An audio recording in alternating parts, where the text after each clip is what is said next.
የልጅ ልጅ መሆኑን የታየ ልታሳስረኝ ስትሞክር ያን እንዴት አልታየህም ነበር? ዛሬ ግን ታየ። እዚህ ብቻዬን ሊተውኝ ነው? ጸባይሽን ካሻሻልሽ ምንም አትሆኝም።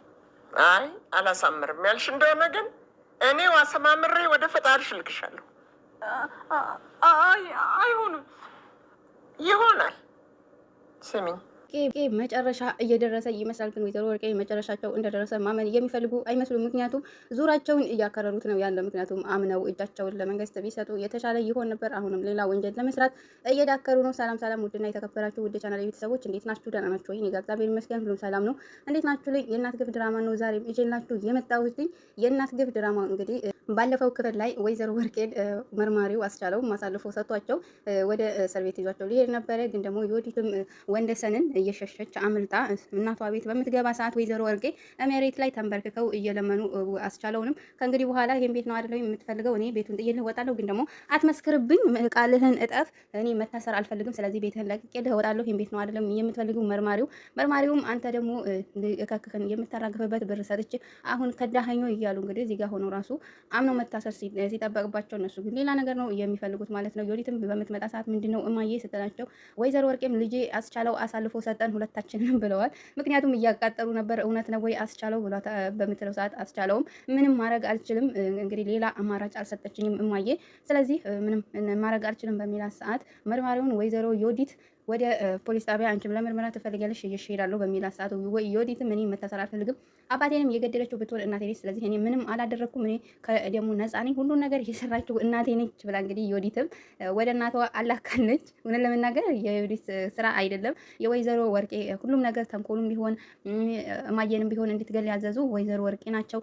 ልጅ አስቻለው አልኩም ወንደሰንንም እንድትገለው እንድትመርዘው የፈለጉት ወይዘሮ ወርቄ ናቸው። ምክንያቱም መድኃኒት እየሰጡ እነሱ እንግዲያቸውና ሀብቱን በሙሉ ትወስጃለሽ እያሉ ልክ እነሱ ባላቸውን ገለው ሙሉ ንብረቱን የራሳቸው እንዳደረጉ ሁላ ልጃቸው ዮዲትም የነሱን እንትን እንድትከተል ሲመክሯት መክረው እንግዲህ እዚህ ካደረሱ በኋላ አሁን ሁሉን ነገር ወደ እነሱ ነው እየዞረባቸው። ወይዘሮ ወርቄ ምንም ማድረግ አልቻሉም። ምን ለመናገር የእጃቸውን አገኙ ብዬ በጣም ነበረ ደስ ያለኝ። መርማሪውም ይዟቸው ሊሄድ በነበረበት ሰዓት ወይዘሮ ወርቄ ምን እዚህ ጋር እንደዚህ መሆን የለበትም ብዬ አስባለሁ። ምክንያቱም ማለት ወይዘሮ ወርቄ መታሰር ነበር ያለባቸው። በፊት ላይ አስቻለውን አግተው ሲያሰቃዩ ቆዩ።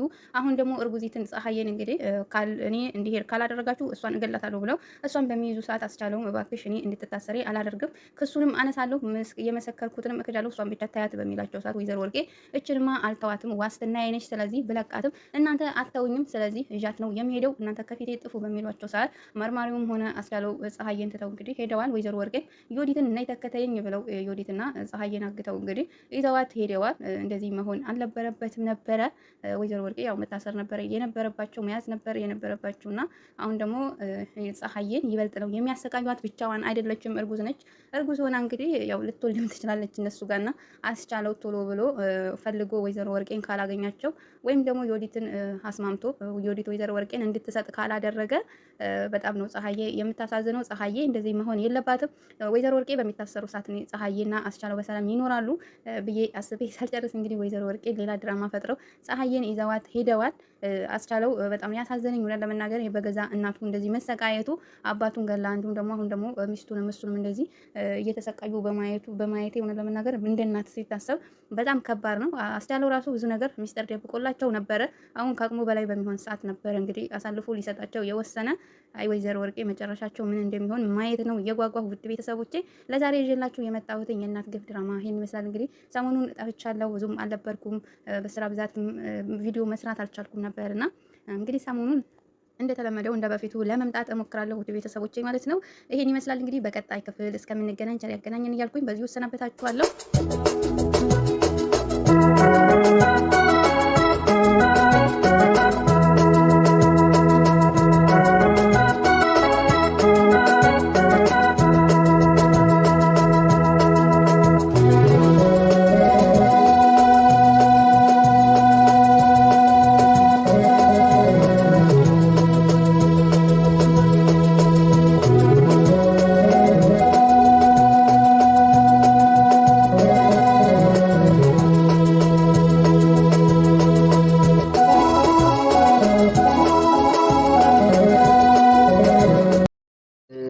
ካደረገው በኋላ ግን በተፈጠረበት በቆመበት ተሰጠውን ዓላማ መወጣት አልቻለም።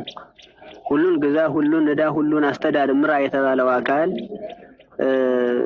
ከሰው የላይኛውን ሲሻ የጸጋ አምላክነት ተሰጥቶት እያለ የባህሪ አምላክነት ሲሻ የጸጋ አምላክነትን አጣ ማለት ነው። ይህ ማለት እንስሳቱ፣ አራዊቱ ሁሉ ይገዙለት የነበረው አዳም ከእግዚአብሔር ርቆ እግዚአብሔርን አስቀይሞ ጸጋውን ሲያጣ የጸጋ አምላክነቱን ገዥነቱን ሲያጣ የፈለገው የባህሪ አምላክ ስለነበረ የባህሪውን የማያገኘውን ነገር ስለሻ የማትፈልገውን ለምን ሻህ ተብሎ ትእዛዝ ስላፈረሰ ሕግ ስለጣሰ የሚያሳድዱት ሆኑ። ተሳደደ። ተዟዳ በልቅሶ በሐዘን በዓት ሰርቶ ጉድጓድ ቆፍሮ ማልቀስ ጀመረ። እያለቀሰ ልቅሶውን በደስታ እግዚአብሔር አምላክ ሊቀይርለት ሰው ሆነለት። ቃል በገባለት መሰረት ሰው ሆነለት። ስለዚህ እያለቀሰ የለመነው አምላክ ሞትልኝ ተሰቀልኝ እያለ ለምኖት ነበር። በግልጽ ይህን ባይለውም የሚያሳየው ነገር አድነኝ ብሎታል። አድንሃለሁ ሲለው ግን እኔ ሞቼ ተሰቅዬ በእኔ ደም ነው የምትድን ብሎት ስለነበረ በእሱ ደም እንደሚድን ስለያውቅ ስለነበረ መቼ ትመጣለህ እያለ ሲለምን ነበረ፣ ሲጸልይ ነበረ፣ ሲያለቅስ ነበረ፣ ሲያነባ ነበረ። ለዚያም ነው በዕለተ ዓርብ ሲኦል በብርሃን ስትብለቀለቅ ተንሥኡ ለጸሎት ብሎ በሲኦል ያሉትን ሕዝቦች ሁሉ እሱ መሪ ሆኖ እንዲጸልዩ ያድርጓቸዋል። እያለቀሰ የለመነው ልቅሶ እግዚአብሔርን አምላክ ሲለምን ቆይቶ ሀሳቡ ተሳክቶለት ምን ሆነ? የሀሳቡ የለመነው ውጤት ወደ ደስታ ተቀይሮለት እግዚአብሔር አምላኩ አስደስቶት ደሙን አፍሶ ስጋውን ቆርሶ አድኖት ከሲኦል አውጥቶታል።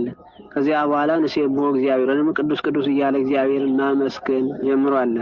ስለዚህ እግዚአብሔርን በልቅሶ በእንባ የለመነው እንደሆነ እግዚአብሔር አምላክ ጸሎታችንን ይሰማናል። ጸሎታችንን ሲሰማን ሐዘናችን ወደ ደስታ ይቀየራል። ብዙዎች ያየናቸው በባህር ላይ ተጥለው በሐዘን በመከራ በእስር ቤት የተንገላቱት ሁሉ እግዚአብሔር አምላክን በልቅሶ ሲለምኑት የልቅሷቸው ውጤት ምን ይሆናል ከተባለ ደስታ ይሆናል።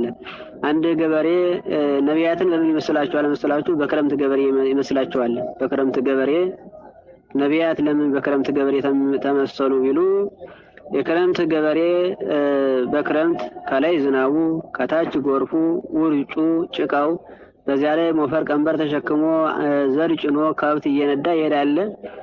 ከዚያ ምሳ የሚበላበት እንኳን አጥቶ ሲንገላታ ይውላል። የሚበላ የለም። እዚያ ሲሰቃይ ብሎ መጥቶ ማታ ደግሞ የሚበላው ነገር አይገኝም። ወመን ተጠምቆ ይቆየዋል ይሉና አባቶቻችን።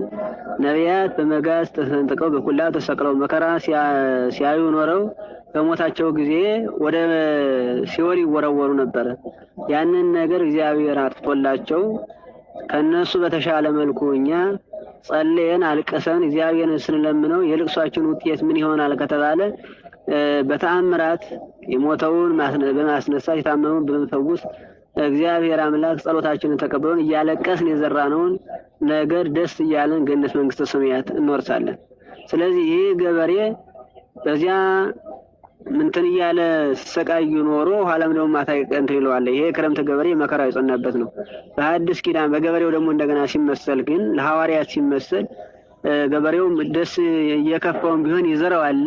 ከዘራው በኋላ በመኸር ግን እሸቱ ቆሎ ሁሉ ተዘጋጅቶ ጠለው በማቶት እንጀራው በሊማት ቀርቦ ደስ እያለው ያግራራ የቀረበለትን ነገር ሲበላ ሲጠጣ ደስ ይለዋል። ያን ጊዜ ምን ይሆናል? ለምን ይህን ያህል ደከምኩ ብሎ አይቆረቆርም። ባገኘው ደስ እያለው እግዚአብሔርን ያመሰግናል። ምክንያቱም ያ የተደረገለት አድራጎት በመከራ ቢዘራውም ግፍ እንግልቱ ዝናቡ ብርዱ ቢያንገላታውም የዝናቡና የጎርፉ የዚያ ሁሉ መከራ ውጤት ምን ስለሆነ ፍሬ አፍርቶ ደስ ስላለው የሚበላው የሚጠጣው ሁሉ ነገር ለቤተሰቡ የሚሆነው ነገር ተዘጋጅቶለት ስላገኘ ደስ እያለው እግዚአብሔርን ያመሰግናል። ስለዚህ እላይ ዘሩ በአንብ ወበሐሴት ያርጉ በልቅሶ የሚዘሩ በእንባ በልቅሶ የሚዘሩ ሰዎች ደስ እያላቸው በደስታ ይለቅማሉ። አንድ ሰው እናንተ ዛሬ በተለያየ የዓለም ክፍል አላችሁ። በተለያዩ አታላዮች በየተለያዩ ነጣቂዎች እየሰራችሁ ቢሆን ግፍ እየደረሰባችሁ ገንዘብ አፈታችሁ መጣችሁ ቤት ሰርታችሁ ጎመን ዘርታችሁ የሥራችሁ ውጤት ደስ የሚያሰኝ ከሆነ ደስ ይላችኋል። ይሄን ያህል ለምን ደከምኩ ብላችሁ አትናደሩ። ምክንያቱም ያገኛችሁ ጥቅም ሲኖር።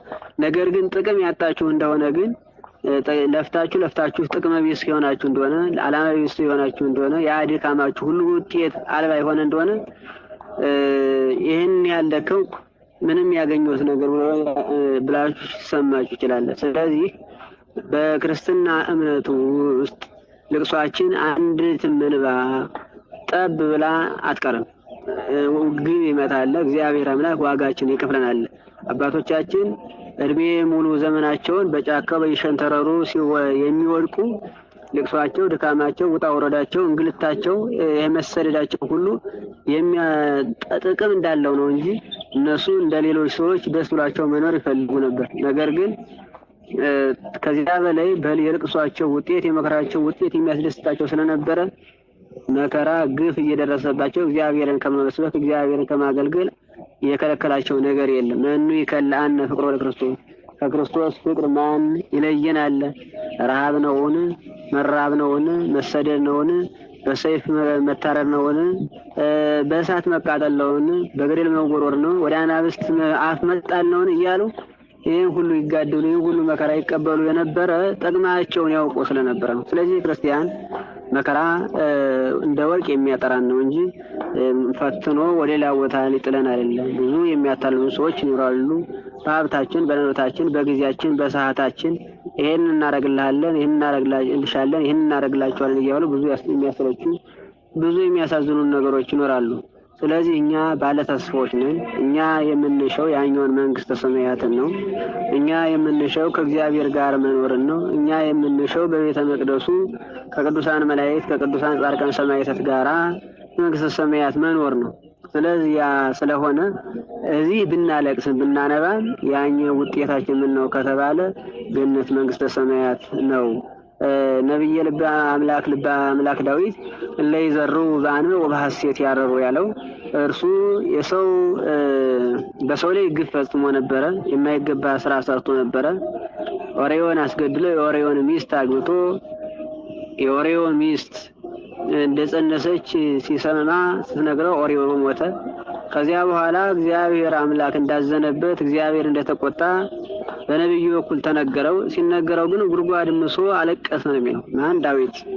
ኋላ ጉድጓድ በብዙ ዘመን በኋላ ነብዩ መጥቶ በነፍስህ ይቅር ብሎሃል፣ ይሄ ምልክት ሊሆን የተጸነሰው ልጅ ሞታል ተማለ። እሱ አልቅሷል። ከዓይኑ የወረደው እንባ ሰሃራ አብቅሎ ሰውነቱን ታቱ እስከሚይዘው ድረስ አልቅሷል።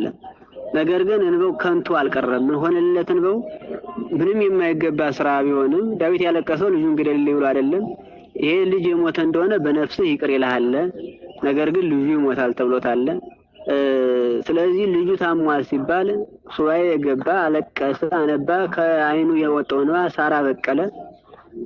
ልጁ ሞተ ሲባል ግን እንባውን አብሶ የመንግስቱን ልብስ ለብሶ ወደ ዙፋኑ ተቀመጠ። አያችሁ ልቅሶ ምን ሆነ?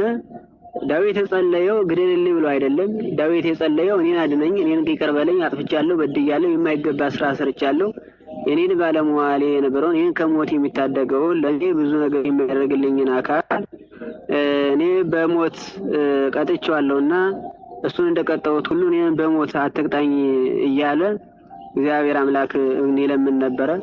የእንባው ውጤት ልጁ ቢሞትም እሱ ግን ደስ ብሎት በልጁ ሞት ሳይሆን ደስ ያለው እሱን ይቅር ስላለው ከገባበት ጉድጓድ ወጥቶ እግዚአብሔርን ማመስገን ሲጀምር ልጁ ሰራዊቱና ባለሟሎቹ ስርዓት ፈለወጥክብን። ከዚህ ቀደም ሰው ልጁ ታመመ ብንልህ ማቅ ለብሰህ አዘን ካለቀስክ፣ እንደገና ደግሞ ሞተ ብንልህ ምን አልክ? በደስታ ወጣህ። የተለያየ ልብስህን ለብሰህ ወደ አዳራሽ ወይም ደግሞ ወደ ሰገነት ተገኘህልን። ለምን ስርዓት ተለወጥክ? እንደገና ታመመ ስንልህ አዘንክ፣ ሞተ ስንልህ ደግሞ እንደገና እኛ እኮ ያልነገርንህ ለጊዜው እንደገና በሐዘን ወደ መቃብር ትወርድብናለህ ብለን ነበረ ሲሉት ይገብኑ ማይም ድረተከው ውሃ ከፈሰሰ በኋላ ይታፈሳልን ነው ያለው። ውሃ ከፈሰሰ በኋላ አይታፈስም። ስለዚህ እርሱ እኛ ወደ እሱ እንሄዳለን እንጂ እኛ ወደ እሱ እንሄዳለን እሱ ወደ እኛ ስለማይመጣ በዚህ ምክንያት ነው ያለው። ስለዚህ የእንባው ውጤት ምን ሆነ ከተባለ ደስታ ሆነ። እግዚአብሔርን በጸሎት በእንባ ለምነው እንዳጠፋ እንደበደለ እግዚአብሔርን እንዳስቀየመ የማይገባ ስራ ግፍ እንደፈጸመ ስላወቀ አለቀሰ፣ አነባ። እግዚአብሔር ግን የእንባው የልቅሶ ውጤት ምን ከተባለ በነፍሱ ይቅር እንደሚለው እግዚአብሔር አምላክ ስለገለጸለት ደስ አለው። ስለዚህ የእንባው ውጤት ምን ሆነ? ተቀየረ። እናንተ በተለያየ ዓለማት ግፍ ተፈጽሞባችሁ ባልሰራችሁበት ተከሳችሁ መከራ ግፍ ሊደርስባችሁ ይችላል። ነገር ግን እናንተ አትስሩት፣ ከኃጢአት ራቁ እንጂ በእናንተ ላይ የሚፈጸመው ግፍ በባታላዮች የምትወሰድባችሁ የምትቀሙት በተለያዩ ጓደኞች የምትገዱት መገዳት ሁሉ እሱ ሁሉ እግዚአብሔር አምላክ ይከፍላችኋል። እግዚአብሔር አምላክ ይከፍላችኋል። የምንጠቀምበት ከሆነ ይከፍለናል። የማይጠቀምበት ከሆነ የማንጠቀምበት ከሆነ ግን አይደለም ከሌሎች ይቅርና የኛንም ልናጠው እንችላለን። እግዚአብሔርን በጸሎት በምንለምነው ሁሉ ይሰጠናል። ስለዚህ እግዚአብሔር መጋቢ ዓለማት ነው። እግዚአብሔር ዝናብ አዝንብልኝ፣ ፀሐይ አውጣልኝ፣ ሌሊትና መዓልት አፈራርቅልኝ፣ እረፍት የማርፍበት ሰዓት ስጠኝ ብለን ለምነነው ሳይሆን የሚሰጠን እግዚአብሔር መጋቢ ነው። እግዚአብሔር ሁሉን ሰጭ ነው። ሁሉን ሰጭ ስለሆነ ሁሉን ይሰጠናል።